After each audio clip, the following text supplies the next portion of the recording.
नमस्कार. काल राहुल गांधींची पत्रकार परिषद बघितली. याला ज्ञान नाही अज्ञान म्हणतात.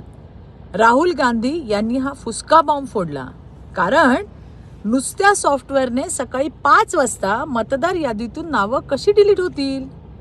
या याद्या मतदानाच्या आदल्या दिवशी प्रोसिडिंग अधिकाऱ्यांकडे येतात. या याद्या प्रिंट असतात आणि प्रत्येक पक्षाच्या कार्यकर्त्याकडे सुद्धा त्याच्या याद्या असतात.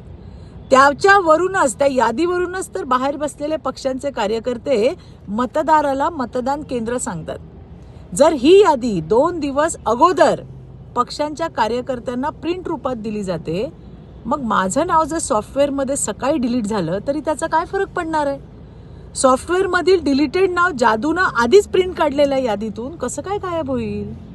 जे सरकारी कर्मचारी असतील त्यांना हे लगेच समजेल, पण ज्यांनी कधी कामच केले नाही त्यांना अर्ध्या हळकुंडात पिवळंच दिसणार आहे. अजून महत्त्वाचं, मतदार यादी अंतिम होण्यापूर्वी 2 महिने अगोदर जिल्हाधिकारी कार्यालयात कुणालाही पाहायला मिळते आणि तुमचं नाव नसेल ना तर लगेच तुम्ही त्याच्यावर ऑब्जेक्शन घेऊ शकता. दुसरं महत्त्वाचं म्हणजे 80% IAS, IPS, IRS ऑफिसर्स हे IT, IIT इंजिनियर आहेत. आणि समजा यातले काही दुखावले असतील आणि असं सॉफ्टवेअरमधून नावं गायब होणार असतील, त्यांना समजणार नाही का. आणि ज्यांचं सरकारसोबत जमत नसेल ते विरोधी पक्षांना, पत्रकारांना तेव्हाच सांगणार नाहीत का.